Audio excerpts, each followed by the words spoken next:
First umbilical tower there separating from the booster.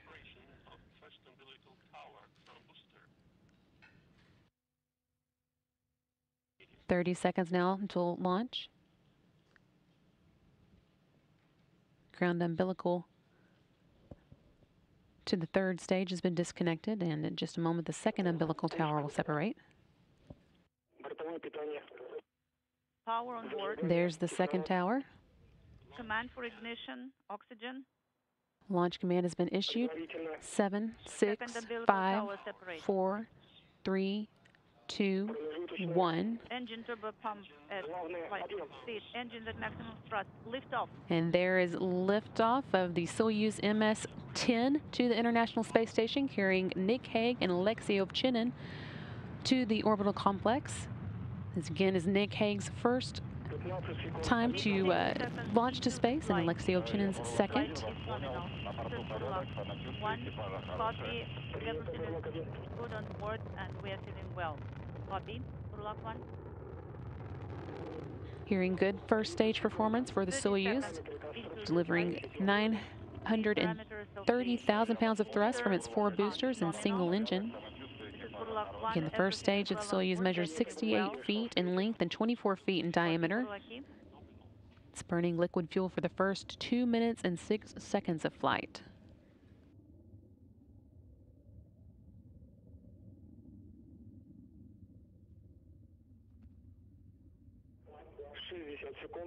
$60 seconds into the flight. The pressure in the chamber is nominal. Burlak 1, copy. Everything is well on board. They're feeling well. Thank you. Copy. Everything proceeding as intended for today's flight. Now just a little over a minute into it. The velocity of the Soyuz is about 1,100 miles per hour.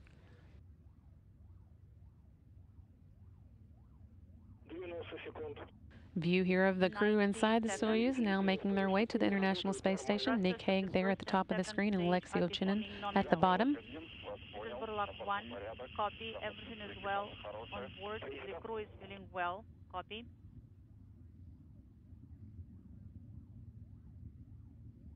View here of the Soyuz making its way into space. Everything looking good, proceeding nominally. Inaudible. And we have the escape tower for the Soyuz now jettisoned.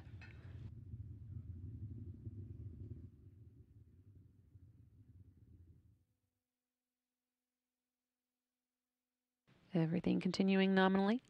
The 4 strap-on boosters have been jettisoned, and they've completed their job, dropped away at an altitude of 28 statute miles. Soyuz traveling about 3,350 miles an hour.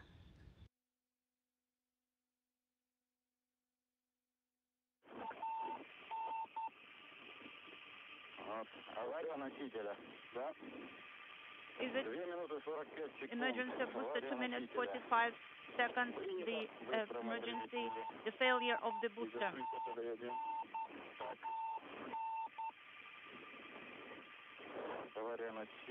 Failure of the booster. BS, yes, BS. Separation.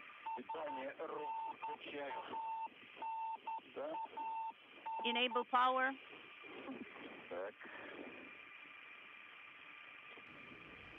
190 seconds into the flight, Soyuz traveling about 4,700 miles per hour. Don't be in a hurry. Burlaki, copy.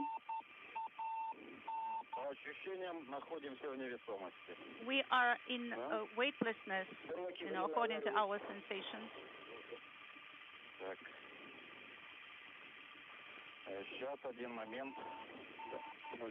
Stand by.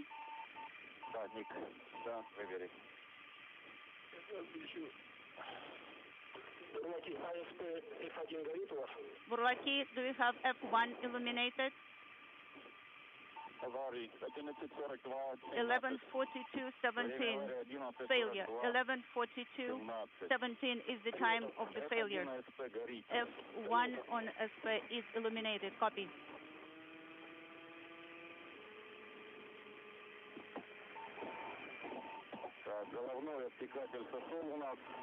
See, the shroud is separated.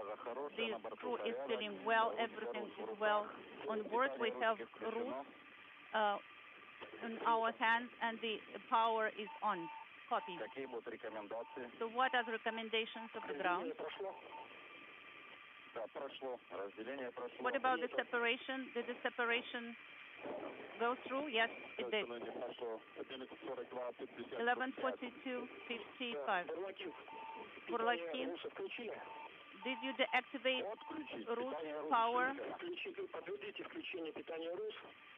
No. Did you activate the Rus power? Yes, the Rus power is on. ON. Now, please send BS command. Ballistic descent command is sent from Rus controller. Copy. 11:45:30. BS has been sent. We have the indicator illuminated.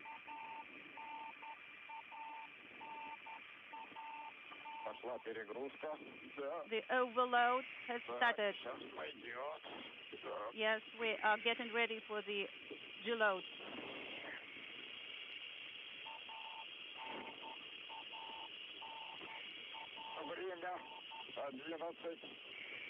Time 12:46. Deload is 6.7. Copy.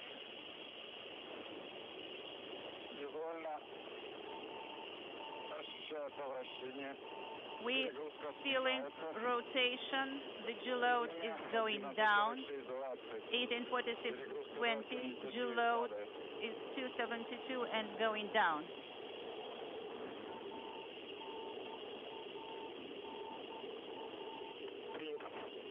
Copy, Burlaki. So tighten the straps in work. Hearing there that there has been an issue with the booster, and we're standing by for information as we continue to get it from the Russian flight control team, but everything seems to be fine with the crew. We had good comm with them, and they are okay. We continue to wait for more information. Launch lead.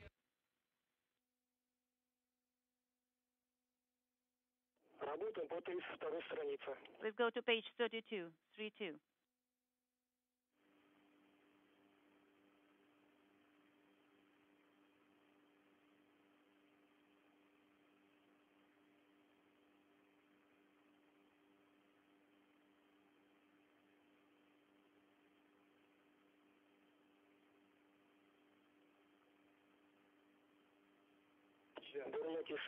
Burlaki, launch lead.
Burlaki, launch lead.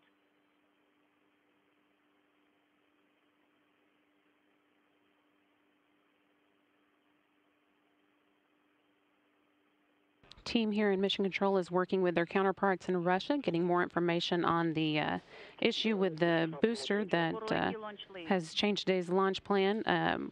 Getting more information, which we'll provide as soon as we have a little bit more. But you're seeing a live view of the control team working here, led by Flight Director Mary Lawrence. Burlaki, launch lead.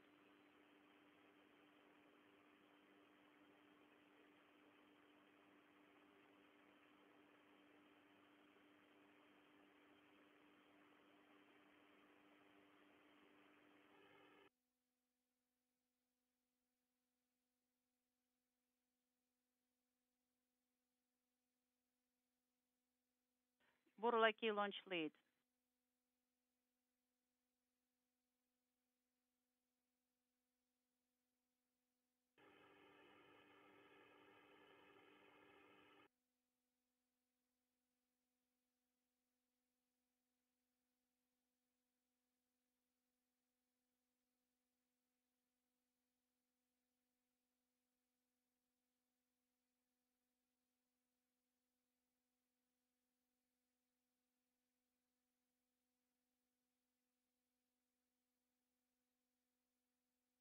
Buрлаки launch lead.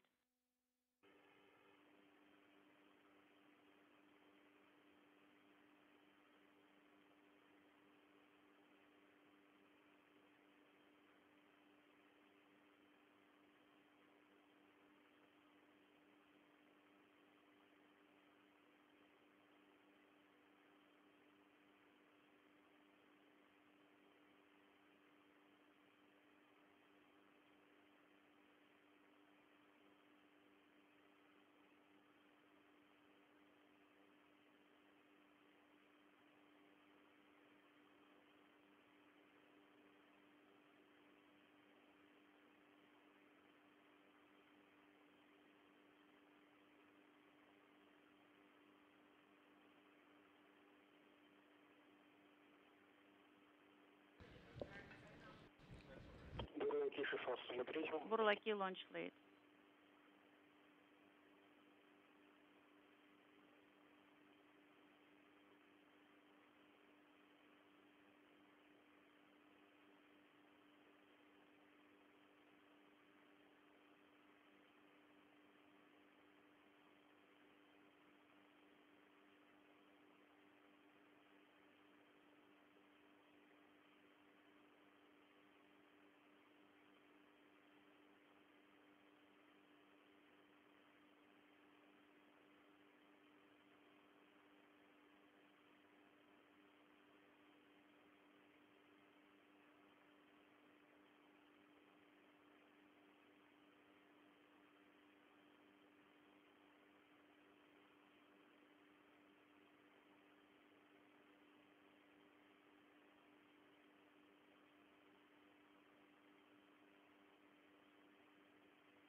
Continuing to see here a live view from the Mission Control Center here in Houston, where the team was following along with today's Soyuz MS-10 launch.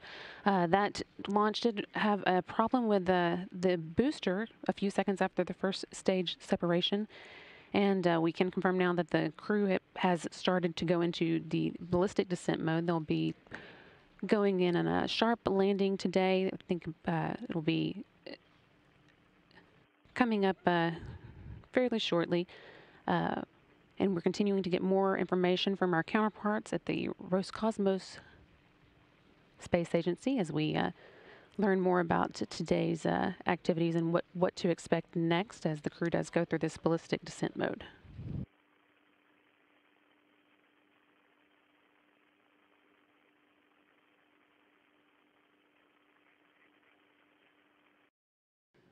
This is Mission Control Houston. The search and rescue forces who took off at 3:55 a.m. Central Time from Baikonur expected to reach the area where the Soyuz MS-10 descended at about an hour and a half later, so we're about 30 minutes into that flight. We are hearing already that the forces are in contact with Nick Hague and Alexey Ovchinin on board the Soyuz, and initial reports are that they are in good condition. We will stand by for more, but again, they expected to take about an hour and a half to reach the region where the Soyuz landed east of Jeskisgan, following a ballistic descent landing that took place after an issue with today's 3:40 a.m. Central Time launch.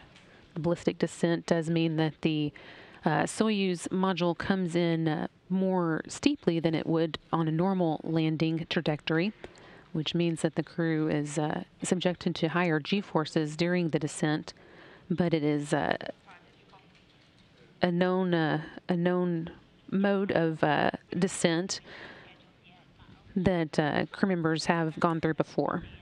Again, that took place following today's 3:40 a.m. Central Time launch of the Soyuz MS-10.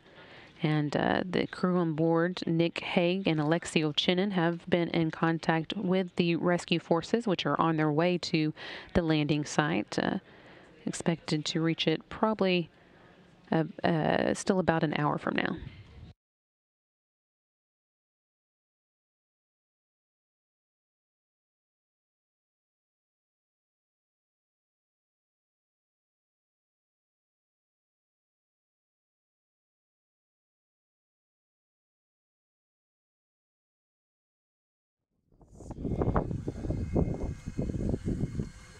Здесь паянки уже подошли. Вот, второй. Один.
камера.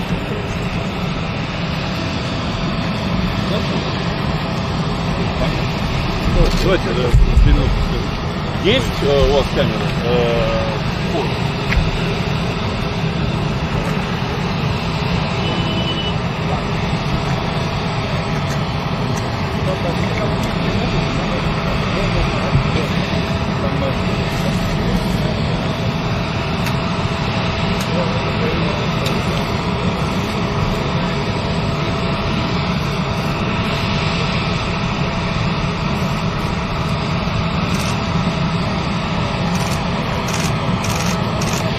Готово, да?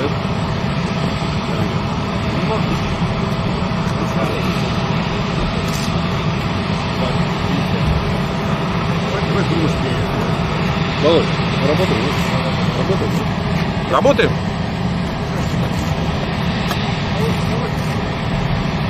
Вот так вот.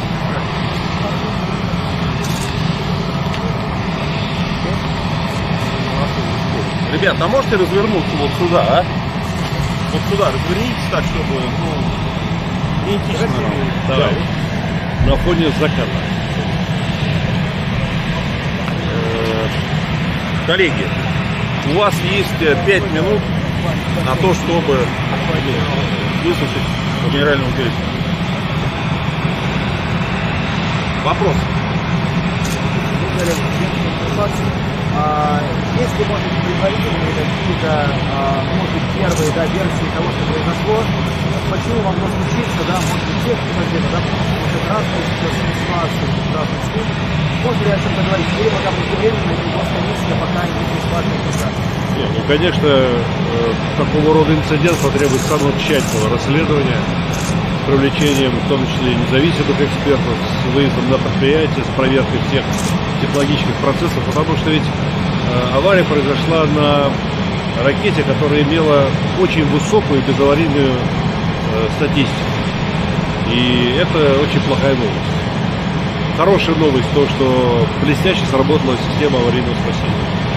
Поэтому эти две новости как бы в сочетании дают результат. Ситуация такая драматическая, но удалось избежать гораздо более худшего развития событий. Поэтому, поскольку мы связаны с нашими американскими и другими коллегами обязательствами по работе по Международной космической станции, работа комиссии уже началась. Сейчас я как раз еду на ее первое заседание и буду заслушивать первую оценку специалистов по телеметрии, которая снималась по ходу развития нештатной ситуации. В целом хочу сказать, что мы высоко оценим действия экипажа. Экипаж вел себя абсолютно хладнокровно. Я слышал переговоры с операторами. Операторы тоже действовали здесь крайне профессионально и хладнокровно. И в совокупности вот такого рода наработки, тренировки международных экипажей привели к благополучному исходу такого рода аварийных ситуаций. Но, еще раз говорю, все остальные выводы будут потом. Поэтому я благодарен вам за внимание. Слава Богу, что ребята живы. Это самое главное. Чувствуете себя хорошо? Отлично себя чувствуют, нормально, никаких травм у них нет, посадка прошла очень. Спасибо. Коллеги, спасибо.